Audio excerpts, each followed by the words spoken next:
Have you ever been in a situation where you thought it couldn't get worse but it eventually did? Yes. My son passed in the hospital when he was 6 days old. The hospital were to blame for his death and they accepted responsibility. I've written about this on Quora elsewhere. You'd be forgiven for thinking that the worst part of the heartache would be right there. It got worse, a lot worse. My husband and I were approached after our little one's death to ask for permission to do an autopsy. We were still shell-shocked and the approach was a very hard sell. We were told that we'd be helping other babies to live. We were made to feel that we'd be doing something wrong if we said no. We reluctantly agreed and were told that his body would be returned to us in 3 days.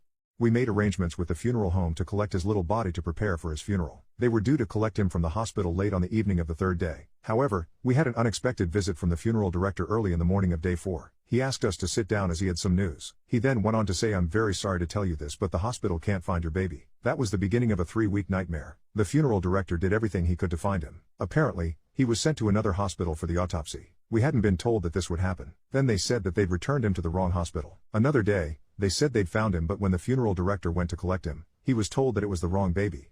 I could go on. It was hell. After 3 weeks, the funeral director, who had been amazing through all of this, came to see us and said that he'd managed to find him. He looked so terribly sad. I wasn't convinced that he had found him and wondered if some agreement had been made somewhere to say that he'd been found.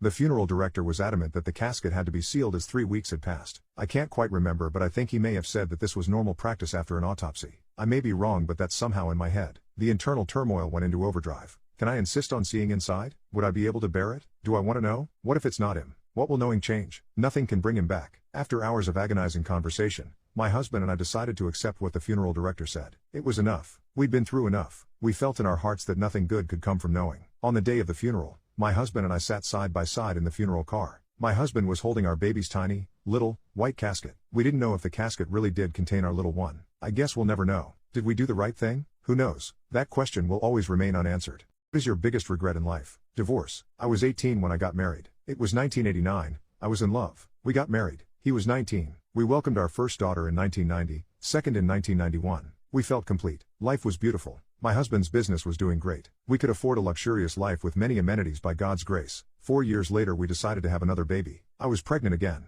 This time I wanted to have a boy. I used to pray for a boy. In 1996, my prayers were answered. I gave birth to a gorgeous baby boy. He had my eyes, he had my smile, and he had his father's finger shape. I was happy. 1 year later, my husband decided to expand his business. He moved his business from the capital of the country to the economic capital of the country. Initially he would come home every Friday and leave on Monday. This stopped after 2 months. His visits reduced. He didn't have any affair. He was very loyal, but he made his business his priority. We started fighting. Every time we spoke we only had arguments. This continued till 1999 February, when we decided to separate. I regret it. He bought us a house near our daughter's school. We decided that the daughters will stay with me and he took the custody of our 30-month-old baby. I fought for my son's custody but lost. We never remained in touch. 4 years ago, my husband got in touch with my daughters. They started spending time together. He would often meet them and call them. One day my daughters requested him to let them meet their brother. He agreed. I was happy I was finally going to meet my son after 15 years. I didn't know him at all. I didn't know how he looked, what he liked, nothing at all. When I met him, I realized how horrible I am as a mother. Because of my stupid decision, it was my son who suffered the most. He was put into a boarding school right away. My husband never met him in all these years. He was busy with his business. My baby was left there all alone. When other children went back to their homes during vacation, my baby had nowhere to go. He stayed there at the hostel. He had to eat horrible hostel food. He never came home for holidays. He doesn't know what a family is. He doesn't know what love is. For 15 years he was left all alone like an orphan. But my husband sent him money regularly. He was an orphan with money. I never got married after the divorce. I spent my life taking care of my daughters. I wish I can go back in time. I could have stayed there with my husband and took care of my baby. My precious little baby lost his childhood because of me. He deserves a better mother. It wasn't his fault. It's the most ridiculous thing you've ever witnessed in the waiting area at the ER. My wife had cancer that had spread through her body. We had found out it had spread to her eye. A couple or 3 days later my wife started getting a migraine that started behind the eye that the eye doctor said the cancer had spread to. She called his office and was told to go to the ER for treatment/relief. On the way to the hospital was the building my daughter had her guitar lessons at, and she was due to go when my wife finally admitted she couldn't stand the pain anymore and wanted to go to the hospital.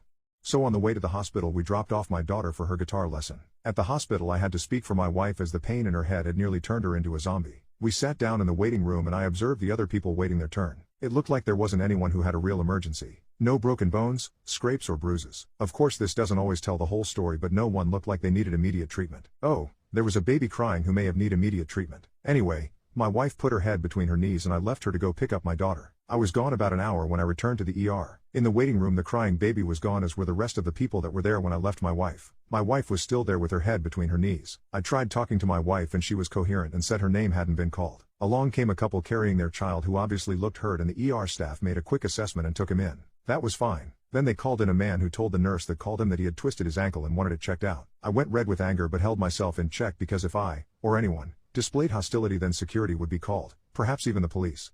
I approached the nurse calling the patients up for treatment and explained my wife's circumstance and that she'd been waiting for over an hour. Then she called up this man with a twisted ankle. Wait for it, he wasn't even limping. When was my wife going to be called? The nurse profusely apologized and called my wife immediately. I had to help her to the treatment area because she could barely walk. She had a face on that looked like she was playing a game of poker and was frozen. I had never seen her eyes so glazed over. She got pain treatment, and when her face relaxed and her eyes cleared, her attending doctor said the cancer couldn't have caused her migraine, as cancer doesn't invade the eye.